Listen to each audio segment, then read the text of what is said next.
La pérdida de un ser querido muchas veces conlleva generar un desequilibrio interno. Bueno, esto ya lo sabemos, es bastante natural y bastante obvio que suceda, ¿no? Estamos hablando de un suceso grande como lo es la pérdida de un ser querido. Entonces generalmente va a generar un desequilibrio interno, nos va a mover, nos va a generar tristeza, nos va a generar un vacío, muchas veces nos va a generar culpa también. Y hay personas que frente a esta experiencia suelen explayar mucho sus afectos y se dejan llevar por estos. En tal sentido suele darse un proceso de emocionalización de la pérdida. Cuando sucede esto del desequilibrio, lo que pasa es que perdemos muchas veces, nuestra conciencia se nubla o nuestro equilibrio interno, vamos a llamarlo así, aparte de la conciencia, el uso de la razón también se ve como un poquito bloqueado aquí, y al bloquearse la conciencia y al bloquearse el uso de la razón, las emociones empiezan a tomar mayor partido sobre lo que sucede. Entonces empezamos a actuar con esa emocionalización, y la emocionalización muchas veces nos lleva a identificarnos o a mirar eso que está sucediendo en base a sus afectos, ¿ok? Entonces aquí se da un proceso. Con la emocionalización de la pérdida surge una tendencia a idealizar, a enaltecer o en ocasiones exagerar ciertos aspectos del fallecido. A este fenómeno lo denominamos la romantización de la pérdida. Como ya lo mencionaba, ¿no? Cuando empezamos a perder este equilibrio, cuando los afectos empiezan a inundarnos, lo que sucede es que ellos toman partido de la mente, de la razón, y empezamos nosotros a generar esto de muchas veces este proceso de la romantización que mencionamos, o de la idealización. Cuando esto sucede, lo que pasa es que empezamos a percibir la realidad quizás de una manera un poquito distorsionada en este sentido, ¿no? Y aquí sucede algo interesante. La romantización de la pérdida tiene una finalidad. En realidad esto tiene una finalidad. Hay razón para que esto suceda. Y esto es tratar de recordar. Pueden ocurrir dos cosas aquí, ¿no? O se exageran, por así decirlo,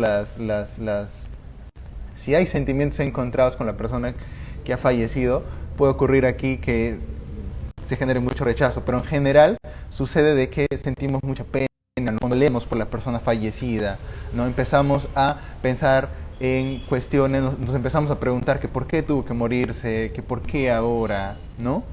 Y la intención de la emocionalización muchas veces es tratar de recordar con la mejor cara posible al fallecido, ¿no? Empezamos entonces a pensar en que, wow, era muy amable, era muy buena persona, de pronto se puede decir ahí, uy, nos hacía reír mucho, se puede decir ahí también como que era muy tranquilo, se empiezan a enaltecer las virtudes o las características positivas de la persona que ha fallecido, ¿no? Esto con la intención, repito, de recordar con la mejor manera posible al fallecido o a la persona que ha partido, ¿no? Pero como mencionaba también, este proceso suele conllevar otro tipo de consecuencias, la cual es agudizar el dolor emocional que los familiares y cercanos viven a causa de la pérdida del fallecido.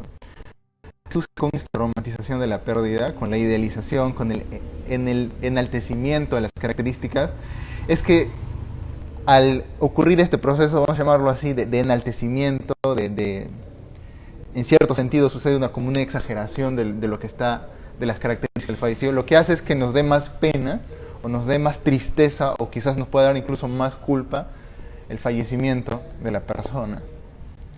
Y eso ya viene a ser una situación que puede poner en peligro el equilibrio, aún más el equilibrio de la persona, ¿no? Entonces la romantización de la pérdida, si bien es cierto, puede tener un fin, ¿no? Que es recordar con la mejor cara posible al fallecido, también puede tener una consecuencia muy perjudicial, es como una espada de doble filo, ¿no? Donde lo que sucede aquí es que también, como mencioné, el dolor se hace mucho más agudo, sufrimos más, nos duele más. Entonces se suelen decir cosas, ¿no? Como ya le he mencionado. Si era tan buena persona, ¿por qué se murió? Decimos. Era tan honesto, no se merecía esto, ¿no? La vida fue injusta con él, no debió morirse tan joven. Y nosotros en los espacios anteriores que hemos tenido ya abordamos el hecho de que la vida y la muerte son hermanas gemelas. La vida y la muerte están presentes en nuestro día a día. Lo hablamos en el primer tema, las pequeñas muertes del día a día. Donde ahí abordamos el hecho de que en realidad la muerte está presente y también vimos los procesos del duelo, ¿no? Donde en algún momento empezamos a buscar culpables de la muerte de un ser querido o de un familiar cercano. Entonces, en realidad nos podemos preguntar aquí, ¿no? ¿Por qué las personas tienen que partir? ¿Por qué las personas tienen que morirse? Y en realidad es que todos vamos a llegar a ese punto. todos vamos a llegar a ese punto y no existe una causa, un señalamiento que nos haga decir, oye, falleció por esto, falleció por lo otro. No, las causas de la muerte están ahí, pero al fin de cuentas es fallecimiento igual.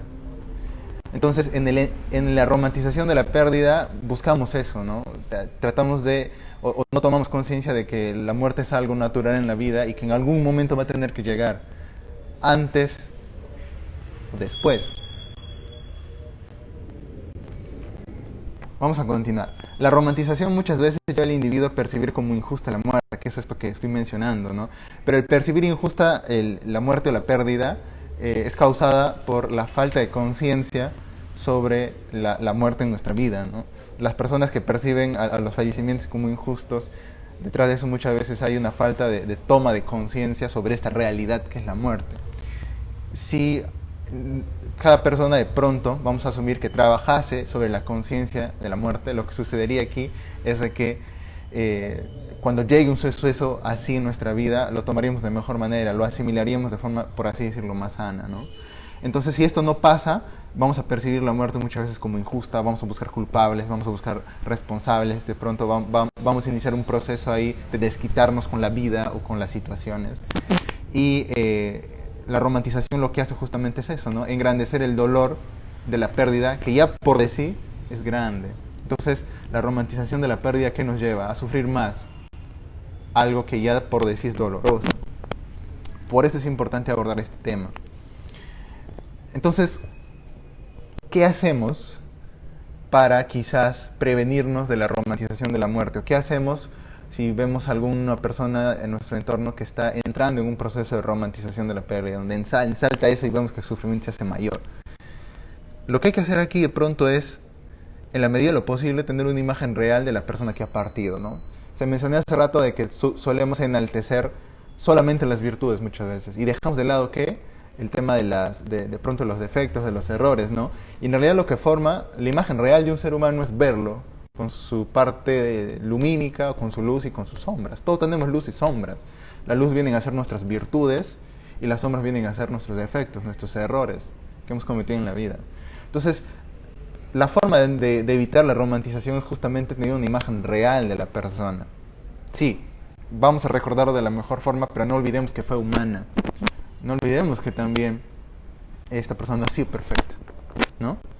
Y ese ver la realidad en todo su esplendor entre lo blanco y lo negro nos va a permitir tener esa neutralidad. Y esa neutralidad va a limitar que suceda un proceso de romantización. Muy bien, vamos a continuar entonces. Tener presente estas dos caras de la realidad nos ayudan a tener una imagen, como mencioné, más real del fallecido. Esto nos lleva a no romantizar la pérdida y vivir un proceso de duelo más sano. Es importante cuando empezamos a vivir una pérdida, un proceso de duelo en la medida de nuestras posibilidades, que este proceso sea lo menos doloroso posible, ¿no? Porque el dolor no se puede evitar. En un abordaje psicológico, el profesional sabe de que el dolor no se va a poder evitar. Entonces, ¿qué hacemos? En la medida de lo posible, tratamos de que el dolor no sea más de lo que ya es. O sea, que no hayan dolores extras como lo que sucede en un proceso de romantización. Lo que hacemos es disminuir esas, por así decirlo, distorsiones del dolor o esos sufrimientos extras para que el dolor se reduzca a su mínima expresión y pueda ser más llevadero para la persona. Eso es un duelo sano.